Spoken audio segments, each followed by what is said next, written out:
In 1977, one Australian beer company controlled more than half of all beer consumed across an entire continent. Walk into any pub in Melbourne in the 1960s and 70s, breathe in the sawdust floors, the cigarette smoke drifting through afternoon light. Every man at that bar, tradesman, footballer, clerk, is drinking something from the same source. Victoria Bitter, Carlton Draught, Melbourne Bitter. Rows of amber bottles, all born from the same towering red brick fortress on Bouverie Street in the suburb of Carlton. You couldn't escape it. You weren't supposed to. At its peak, Carlton and United Breweries, CUB as Australians called it, employed over 6,000 people. It owned breweries from Melbourne to Queensland, from Sydney to Darwin. Its flagship brand, Victoria Bitter, would one day hold more than 25% of the entire Australian beer market. 1 in 4 beers. Think about that. Walk into any bottle shop, any pub, any backyard barbecue across this entire country, one of every 4 drinks goes back to one company, one address, one empire. Its neon sign blazed from the top of Swanston Street, lighting up the Melbourne skyline like a beacon of industrial power. To generations of Australians, that sign didn't just sell beer, it meant something. It was permanence, it was identity. It was the soul of a nation poured into a glass. Then something catastrophically changed. Foreign corporations circled. The wine ventures bled billions. Workers were sacked at the gates. The neon went dark. The Carlton Brewery itself closed its doors forever in 1987. And by 2020, an Australian institution that had brewed for over a century was sold for $16 billion to a Japanese conglomerate.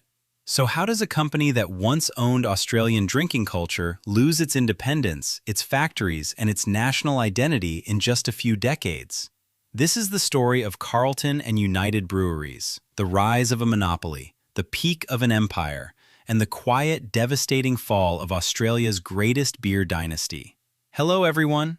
Before we start, make sure to like and subscribe to the channel, and leave a comment with where you're from and what time you're watching. It really means the world to this channel and helps us keep making these deep dives into the stories behind the most iconic companies in history. 1858, Melbourne, Victoria. The city is barely 2 decades old and already drunk on ambition. Gold has been discovered in the surrounding hills. Tens of thousands of fortune seekers have poured in from England, Ireland, China, and America. Melbourne has swollen from a colonial outpost into one of the most populous cities in the British Empire, second only to London itself. And all these people, baking under the Southern Hemisphere sun, wanted one thing above everything else: a cold drink.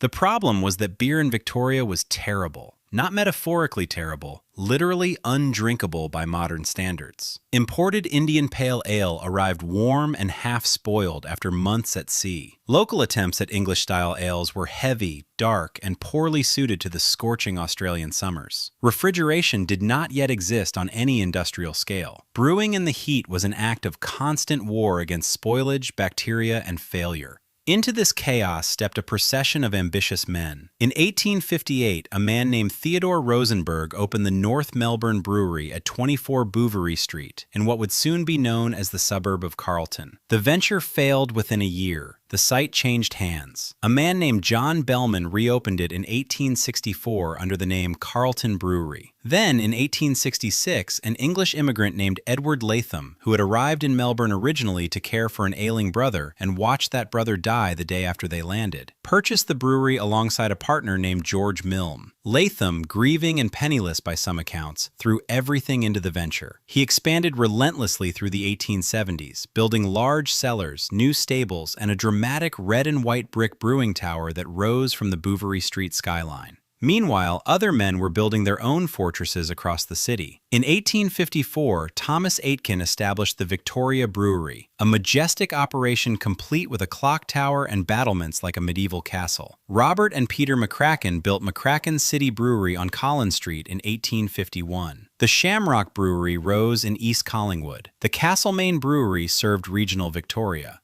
By the 1890s, there were as many as 18 breweries competing across Melbourne. It was too many, and when the gold rush ended and the great economic crash of 1891 swept through the city like a fever, the weakest among them began to fall. But the strongest were about to stop fighting each other. They were about to do something far more powerful. They were about to unite.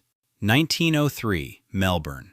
The beer market is in ruins. Banks have collapsed. Unemployment has climbed toward 20% in some estimates. The government has slapped a new beer duty on the industry in 1892, squeezing margins at every turn. The breweries that survived the gold rush era are now bleeding each other dry with price wars that benefit no one. 18 breweries have shrunk to a fractious handful of survivors, all of them exhausted. The response, in November of 1903, was the formation of a cartel. 6 of Melbourne's largest remaining breweries, Carlton, Foster's, Victoria, Castlemaine, McCracken's, and Shamrock, came together under the name the Society of Melbourne Brewers. Their first act was brutally simple. They raised the minimum price of beer by nearly 12% overnight. The independent hotel owners who refused to be tied to any single brewer were furious. They responded by establishing their own independent brewery, the Melbourne Cooperative Brewing Company, located at Abbotsford. It was an act of defiance that would, ironically, eventually make Abbotsford the most important address in Australian brewing history.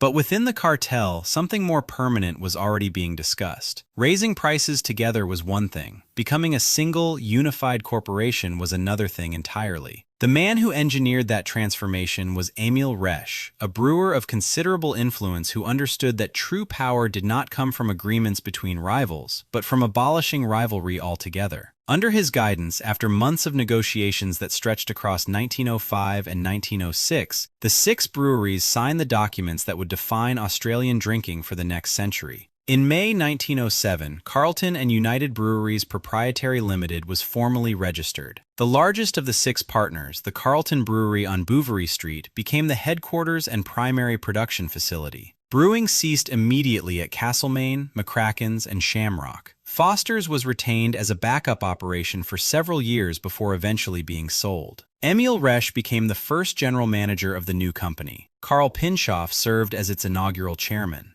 Within the new structure, something remarkable happened almost immediately. Combined, the 6 former rivals could now supply beer to hotels across Victoria at a scale none of them could have achieved alone. By 1913, the company went public, issuing 100,000 shares to outside investors. The empire had its foundation. Now it needed to conquer territory.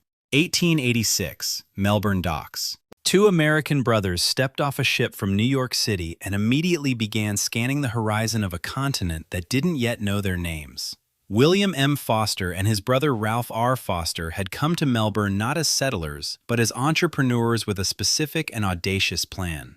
They carried with them something no Australian brewery had properly attempted: the knowledge and equipment to produce lager on an industrial scale.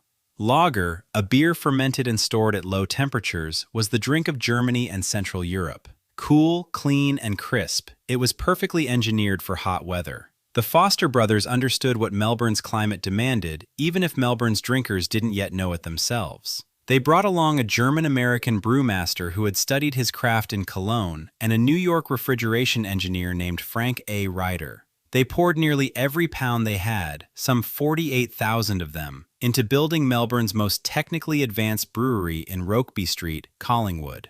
At its heart was a massive 60-horsepower steam engine powering an ice-making machine capable of handling 25 tons, pumping cold brine through 6 miles of pipes to keep the fermenting rooms at the precise temperature that lager demanded. In November 1888, the brothers officially launched Foster's Lager. They delivered it to Melbourne bars with something unheard of at the time: a free supply of ice. The novelty alone created a sensation. A cold beer in the Australian summer was practically a miracle. And then, almost immediately, it began to fall apart. Importers slashed their prices to compete. The Foster brothers, who had sunk everything into construction and found themselves undercapitalized, could not sustain the battle. Within a year, they had sold the entire brewery to a group of local businessmen for less than it had cost to build and returned to America. They never came back. The brand they left behind outlived them by generations. By 1907, Foster's Brewing was absorbed into the new Carlton United Breweries. By 1910 and 11, Foster's lager sales had climbed by an astounding 83.8%. By the end of the 1960s, the company had given the brand an entirely new identity: sun, sport, and a cold glass in a hot country. The Foster brothers built it. Australia turned it into a legend. But the more important legend was still being written at Bouverie Street. and it wore a green label. 1925, Melbourne. The last serious independent threat to Carlton and United Breweries collapsed this year, not in battle, but in absorption. The Melbourne Cooperative Brewing Company, the brewery established by defiant hotel owners specifically to resist CUB's market power, was acquired by CUB and its Abbotsford facility folded into the expanding empire. With many of Victoria's hotels now contractually tied to serve CUB products exclusively, the company had achieved something approaching a complete monopoly on Victorian drinking. The mechanism was elegant in its ruthlessness. CUB didn't just brew beer, it bought hotels. It controlled distribution networks. It determined what was on tap at thousands of pubs across the state. Walk into almost any public house in Victoria throughout the 1920s, 30s, and 40s, and the beer you were handed came from one place, one company, one address in Carlton. Expansion beyond Victoria began in earnest in 1931 with the acquisition of Northern Australian Breweries and the Cairns Brewery in Queensland, CUB's first interstate move. The Queensland Brewery followed in 1961, so did Thomas McLaughlin and Company in Rockhampton. In 1956, CUB established a brewery in Darwin, and the first local beer produced there, Carlton Draught, flowed on October 13th of that year. Because shipping bottles from Melbourne to the Northern Territory required such enormous logistics, the company introduced a 2.25-liter bottle for the Darwin market. It became the largest beer bottle in the world, known affectionately as the Darwin Stubby, and it remains an icon to this day. The wartime years of 1939 to 1945 created their own extraordinary story. Beer was so scarce in Melbourne that it had to be nearly rationed. There were days, entire dreadful days, when no beer was available anywhere. Workers at the brewery received a pot of beer at morning tea, at lunch, at afternoon tea, and before they went home. One of the genuine privileges of employment at a company that literally made Australia's most desired product. Then, in 1949, Reginald Fogarty became general manager and began a radical modernization of CUB's entire operation. Wooden kegs were replaced with steel. Old machinery was torn out and replaced. The company that had survived the Depression, the rationing, and the wartime chaos emerged from the 1940s leaner, stronger, and ready for its most dominant era. But first, someone tried to take them on. And CUB responded in a way that changed Australian beer culture permanently. If you're finding this story fascinating, please hit that like button and subscribe to the channel. It really helps us continue bringing you these deep dives into history. There's a lot more to come, including the moment CUB's greatest crown jewel began to slip away. 1966, Broadmeadows, Victoria. For the first time in decades, someone was willing to fight Carlton and United Breweries on its own turf. The British brewing giant Courage, Barclay, and Simons, backed by British Tobacco Company Australia and a group of independent Victorian hoteliers, announced plans to build a new brewery in the Melbourne suburb of Broadmeadows. In a gesture of theatrical defiance, they drove 25 trucks bearing the Courage logo directly past the Carlton Brewery on Bouverie Street. The message was unmistakable. The monopoly would be challenged. CUB's response was swift, total, and ultimately historic. For years, the company had refused to advertise on television. It was a medium they considered beneath them, or perhaps unnecessary. Why advertise when you have no serious competition? The Courage Challenge changed that calculation overnight. CUB commissioned a comprehensive market research campaign and emerged with a strategy that would reshape how Australians thought about beer. Each brand was given a distinct identity and a specific audience. Carlton Draught was positioned as the reward for a hard day's honest work. Melbourne Bitter was the beer of the country. Foster's carried a slightly more cosmopolitan, broadly appealing image. And Victoria Bitter, VB, was declared the beer of the working man. Of every man who had ever swung a hammer, turned a wrench, or spent a day under the sun doing something physical and necessary. The advertising campaign that followed is one of the most enduring in Australian marketing history. Shot with images of blue-collar workers, shearers, miners, construction laborers, factory hands, overlaid with a soundtrack drawn unmistakably from the theme of the American film, The Magnificent Seven, and narrated in the graveled tones of actor John Mellon, the slogan settled into Australian consciousness like a natural truth. For a hard-earned thirst, you need a big cold beer, and the best cold beer is Victoria Bitter. Courage never truly recovered from what CUB launched against it. By 1978, the British brewer had sold its Australian operations to Tooth & Company of New South Wales. CUB absorbed Tooth's New South Wales brewing assets in 1983, adding them to an empire that now stretched from Tasmania to the tropical north. By the mid-1970s, Victoria Bitter was the fastest-growing beer brand in the country. By 1977, it had become Australia's #1. No other single beer came close. VB had done what CUB had always done, not merely sell a product, but absorb an entire national identity. 1981, London, England. A man who used to work as a rigger on the Sydney Harbour Bridge stood in front of a British television camera and introduced an entire nation to a beer they'd never tasted. Paul Hogan, not yet the global film star he was about to become, but already one of Australia's most beloved comedians, stared into the lens and delivered the kind of deadpan, self-deprecating Australian charm that made British audiences laugh until they cried. "G'day. They've asked me over from Oz to introduce yous all to Foster's Draught," he began. "Cripes, I better start with the basics. It's a light, golden liquid-like, except for the white bit on top, the head. And it's brewed from malt, yeast, and hops. Technical term is lager. That's Lager, but everyone calls it Foster's. Ah, ripper. Tastes like an angel crying on your tongue."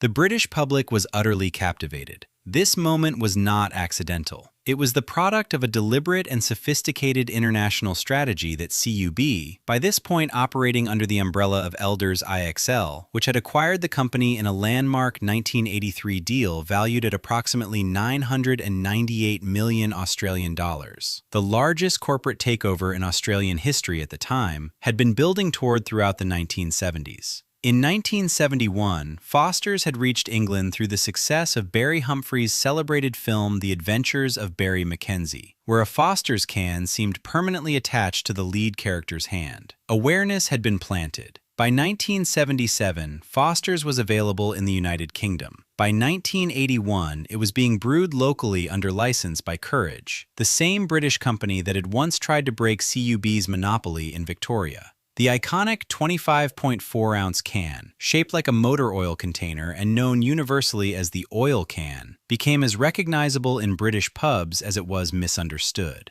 The British believed they were drinking Australian culture. They were, in a sense. But the version of Australia they were consuming, the larrikin, sun-drenched, rugged outdoorsman, was a marketing construct as carefully engineered as the refrigeration systems the Foster brothers had installed back in 1888. Foster's became the official beer of the 1984 Los Angeles Olympics.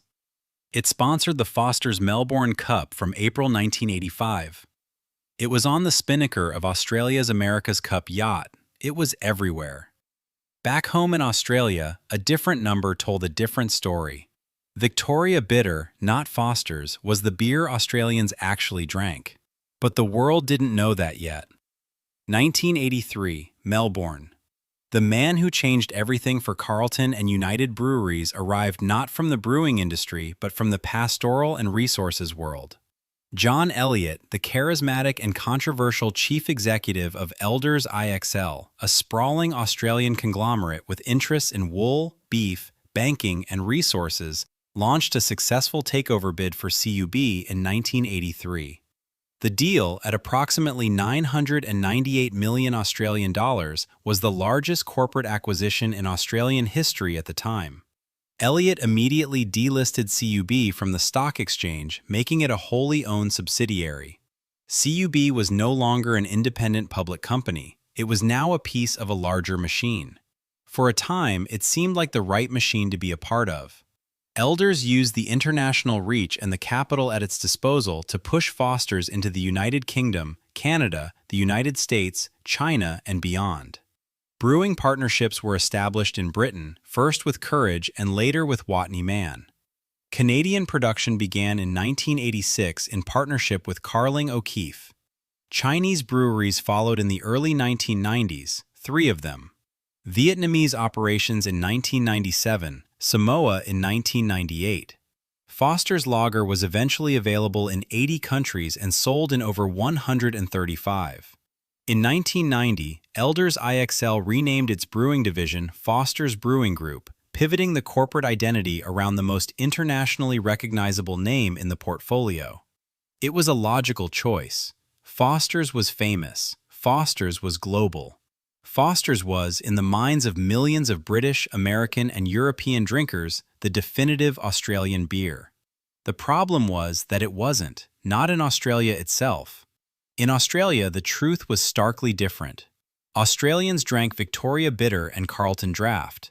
Foster's Lager, the brand being sold around the world as the essence of Australian identity, was a relatively minor player in its home market. The global campaign was built on an image that was more marketing fantasy than lived reality. And the financial architecture that sustained the international push was beginning to show strain. The great boom of the 1980s had been funded by debt, and the stock market crash of 1987 hit Elders IXL with devastating force. By the early 1990s, a company connected to Elders called Harlan, later known as International Brewing Holdings, in which John Elliott held a prominent role, collapsed into liquidation. Broken Hill Proprietary Limited, BHP, became the largest CUB shareholder in 1992. The empire built on beer was beginning to borrow against a future it wasn't certain would arrive. 1996, Melbourne boardrooms. The executives of Foster's Group, as the brewing company was now known, looked at the booming Australian wine industry and made a decision that would haunt the company for 15 years. Beer profits were robust and reliable. Wine, in the mid-1990s, was experiencing an extraordinary global moment. Australian exports of wine were surging, prices were rising. Consumers worldwide were discovering Penfolds, Wolf Blass, and Lindemans. The logic seemed clear. Why not own that wave? Foster's began accumulating wine assets with a speed that in retrospect looks closer to recklessness than strategy. In 1996, the company purchased Mildara Blass and the Rothbury estate. In 2000, it acquired Beringer Vineyards in California, a prestigious Napa Valley property, for 1.5 billion Australian dollars. Then, in 2005, came the acquisition that defined the catastrophe. Foster's purchased Southcorp, the Australian wine group that owned Penfolds, Lindemans, and Rosemount Estate, for 2.5 billion Australian dollars. This single deal nearly doubled Foster's debt load overnight. The wine division never performed the way its price tag demanded. By the fiscal year ending 2004, before the Southcorp purchase, the wine division was returning just 4% on its $4.4 billion of assets, while the beer business was returning 25% on half the asset base. The mathematics were brutal and unavoidable. Beer was the engine, wine was the anchor. By 2008, Foster's had taken an impairment charge of 1.18 billion Australian dollars on its wine assets. The chief executive, Trevor O'Hoy, resigned. By 2009, a further $500 million in write-downs hit the wine division. By 2011, the total destruction of value in the wine adventure had reached staggering proportions. Nearly 8 billion Australian dollars had been poured into building a wine empire whose value had collapsed by more than half. On April 29, 2011, 99% of Foster's shareholders voted to split the company. The wine business was carved out into a new entity called Treasury Wine Estates and listed on the Australian Securities Exchange in May. Foster's beer division, Carlton United Breweries, was exposed, stripped of its diversification experiment, and left standing alone. It was exactly the moment the circling predators had been waiting for, and the largest of them was already sharpening its teeth. December 2011, Melbourne and London simultaneously. The announcement came with the cold efficiency of a boardroom memo. Foster's Group, the company formed from the ashes of Carlton United Breweries, which had once been the most powerful brewing entity in Australian history, had been acquired. The buyer was SAB Miller, the South African and British brewing multinational, then ranked as the world's second-largest brewing company. The deal was valued at 9.9 billion Australian dollars. Foster's shares, which had been trading at around 3.5 Australian dollars before the bidding war began, were purchased at 5.40 Australian dollars each, representing a premium of roughly 40%. Foster's Group Limited shares were suspended from trading on the Australian Securities Exchange on the 2nd of December 2011. They were delisted entirely on the 20th of December, 104 years after 6 Melbourne breweries had merged on Bouverie Street to form one of the greatest beer empires in the Southern Hemisphere. The last vestige of Australian ownership of that company disappeared from the public markets. SAB Miller reorganized and simplified the portfolio. Internationally, the Foster's brand was now more theirs to manage than anything meaningfully Australian. Domestically, Carlton and United Breweries continued operating from its Abbotsford headquarters, producing Victoria Bitter, Carlton Draught, Pure Blonde, and the rest of the portfolio that Australians actually consumed. But then, in October 2016, the world changed again. Anheuser-Busch InBev, the Belgian-Brazilian multinational behemoth, the world's largest brewing company by an enormous margin, completed its takeover of SAB Miller in a deal worth approximately $104 billion United States dollars, at the time one of the largest corporate acquisitions in human history. SAB Miller ceased to exist as a corporation. Carlton and United Breweries, located at its Abbotsford Brewery in Melbourne, was now a subsidiary of a company headquartered in Leuven, Belgium. The distance, geographic, cultural, and corporate, between the Bouverie Street brewers of 1907 and the boardrooms that now theoretically controlled their legacy was almost impossible to comprehend. Workers at Abbotsford still brewed the same beers. The green VB cans still rolled off the same lines. But the identity of who owned Australia's most beloved beverages had shifted so completely, so many times, that the question of what Carlton and United Breweries actually was had become genuinely difficult to answer. And the worst moment was still coming. We're halfway through this incredible story. If you're enjoying it, don't forget to like and subscribe. Your support means everything to this channel. What comes next is the moment CUB's reputation took its most devastating hit, and it happened inside its own gates.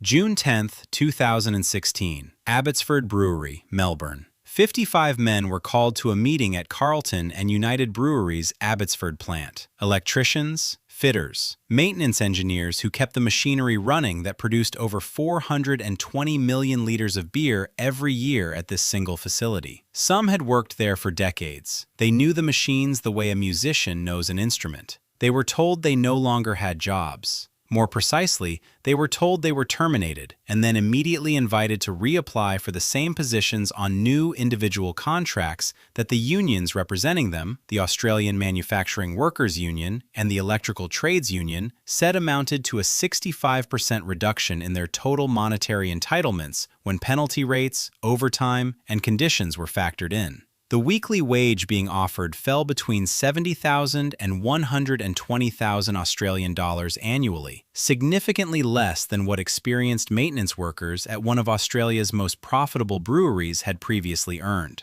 In a move that appeared to catch CUB's parent company SAB Miller, which had reported 4.4 billion Australian dollars in profit that same year, entirely off guard, every single one of the 55 workers refused to reapply. Every one of them. They walked to the gates instead and set up a picket line that would stand for 6 months. Without its experienced maintenance workforce, the Abbotsford Brewery, which produced Carlton Draught, Victoria Bitter, Pure Blonde, Carlton Dry, and Strongbow ciders, descended into production chaos. Cub flew in replacement workers from interstate. A rental van with curtain-covered windows shuttled them past the picket line twice daily, while the sacked workers chanted shame from the footpath outside Southampton Crescent. Stocks of Carlton Dry at major Melbourne liquor warehouses reportedly began running lower than usual.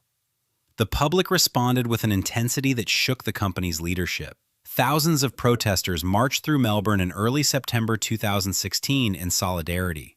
Pubs across Victoria voluntarily removed Cub products from their taps. Social media campaigns spread nationally. Australia's Senate Education and Employment Committee called Cub executives to appear before a public inquiry in May 2017, where a committee chair quoted from a Cub manager's internal diary, asking what was meant by the phrase "shooting the shit out of them," and watched the executives struggle to answer. After 180 days of dispute, Cub's position collapsed. The 55 walked back into work on union wages, but the reputational damage to a brand built on the dignity of the Australian worker had already been done. 1987, Bouverie Street, Carlton, Melbourne. The brewery that started everything went silent, not with a dramatic announcement, not with ceremony. The Carlton Brewery on Bouverie Street, the site of continuous brewing since 1858, the headquarters of Cub since 1907, the building from whose Swanston Street facade a neon sign had blazed across the Melbourne skyline for generations, simply stopped producing beer. The Abbotsford Brewery, Cub's production facility acquired in 1925 when they absorbed a Melbourne cooperative brewing company, had commissioned a new kegging line. For the first time in the company's history, all Melbourne production was consolidated at a single site. The Carlton Brewery itself, after 129 years of continuous brewing on that ground, had come to an end. In the 1990s, most of its buildings were demolished. What was left, the bluestone facades on Bouverie Street and the red brick malt house on Swanston Street, both listed on the Victorian Heritage Register, became relics in an urban landscape that had moved on without them. The site eventually passed to the Royal Melbourne Institute of Technology, which allowed portions of it to slowly deteriorate. A section of the malthouse roof collapsed gradually over 3 weeks in late 2003, observable from the passing tram on Swanston Street. The closure of the Carlton Brewery was part of a broader rationalization that reshaped the entire CUB network. The Victoria Brewery, which Thomas Aitken had built in 1854 and which had operated for 129 unbroken years, had closed in 1983. The Lismore Brewery closed in 1986. The Darwin, Ballarat, and Cairns facilities followed in subsequent years. The Sydney site on Broadway, part of the Tooth & Company assets acquired in 1983, was closed in 2003 after CUB management described it as a large island of industry stranded in Sydney's central residential revival. That site was eventually redeveloped into the Central Park precinct. Each closure was a business decision rooted in efficiency and economics, but each one also represented the end of a physical connection between Carlton and United Breweries and the communities where those breweries had once been the largest employer, the loudest building, the most important address. By the end of the 1980s, the empire had shrunk its physical footprint dramatically. The beer still flowed, but the places where it had been born were disappearing. A company that had once been defined by its presence everywhere was learning the logic of concentration. 2004. Bottle shops across Australia. Victoria Bitter holds 25.3% of the entire Australian beer market this year. 1 in 4 beers sold anywhere in this country is a VB. It is, by the measurement of any metric anyone cares to apply, the most dominant single beer brand in Australian history. Carlton and United Breweries is selling 1 slab of VB, 24 cans or bottles, every single second of every single day. According to AC Nielsen data from later in the decade, VB would be described as Australia's only billion-dollar retail beer brand. This is the peak, and peaks, by definition, are the moments you begin descending without knowing it. The forces gathering against CUB's dominance in the mid-2000s were not yet visible in the volume statistics. They were visible only in the changing conversations happening in certain inner-city bars in Melbourne, Sydney, and Brisbane. Bars where a new generation of drinkers, raised on access to imported European and American craft beers, was beginning to articulate something different. They wanted flavor. They wanted story. They wanted to know who had brewed their beer, in which building, on which street, with which specific hops. The anonymous industrial lager, cold, uniform, and instantly recognizable, began to feel to these drinkers like a product rather than an experience. The Australian craft beer movement grew slowly through the late 1990s and early 2000s, then accelerated dramatically in the decade that followed. By 2025, Australia would have 743 businesses engaged in craft beer production. The industry as a whole would be valued at 35.1 billion Australian dollars, with the craft segment alone generating 1.8 billion annually. CUB responded eventually with acquisitions. Mountain Goat Brewery in Melbourne was purchased in 2015. Pirate Life Brewing in Adelaide was absorbed in 2018. Balter Brewing Company and Four Pines Brewing Company were acquired in 2019. But acquisitions are not the same as authenticity. The drinkers who had turned to craft beer specifically to escape the conglomerates were not easily won back by a conglomerate that had bought their favorite independent breweries. Meanwhile, VB's market share was eroding year by year. In April 2011, VB held 13.7% of the Australian beer market. By April 2012, that share had fallen to 12.3%. That same month, 4X Gold, a beer from Queensland, overtook VB as Australia's top-selling brand for the first time in over 2 decades. The hard-earned thirst had found other options. July 19, 2019. Tokyo and Melbourne. The announcement landed with the inevitability of something that had been visible on the horizon for years. Anheuser-Busch InBev, the Belgian-Brazilian giant that had acquired Carlton and United Breweries as part of its $104 billion purchase of SAB-Miller in 2016, was selling CUB. The buyer was Asahi Group Holdings, Japan's largest brewing conglomerate. The price was 16 billion Australian dollars, equivalent at the time to approximately 11 billion United States dollars. For Anheuser-Busch InBev, the sale was purely financial. The company had taken on enormous debt acquiring SAB-Miller and needed to divest assets to reduce its obligations. CUB, profitable, with strong Australian market positions and a legacy portfolio of recognizable brands, was a logical divestiture. For Asahi, it was the opposite, a strategic statement. Australia would become one of 3 core geographical pillars of Asahi's global operations, alongside Japan and Europe. The deal required scrutiny from the Australian Competition and Consumer Commission, which raised preliminary concerns that combining Asahi's existing Australian portfolio with CUB's dominant market position could reduce competition in both beer and cider. As a condition of approval, Asahi was required to divest specific brands. Mountain Goat Beer and Four Pines were separated from the CUB portfolio and sold to Heineken, along with 3 cider brands. The Foreign Investment Review Board granted conditional clearance on May 7, 2020. On June 1, 2020, the transaction was formally completed. A company born on Bouverie Street in 1858, formally constituted as Carlton and United Breweries in 1907, majority Australian-owned for nearly its entire existence, was now a subsidiary of a Japanese corporation. Asahi quickly reorganized. In August 2020, CUB was merged with Asahi Premium Beverages, the company's existing Australian alcohol operation. The combined entity was branded Carlton Premium Beverages for certain product lines. 6,000 employees at the height of CUB's independence had shrunk, through rationalization and efficiency drives over the decades, to approximately 1,600 people spread across 5 breweries and various offices. The brands continued. Victoria Bitter still sells. Carlton Draught still flows at the footy. Great Northern Super Crisp, a relatively new addition to the portfolio, has become one of the fastest-growing beers in Australia. But the name above the door now belongs to Osaka, and the decisions about what goes into the glass are made in a boardroom that looks down on a skyline CUB's founders never saw.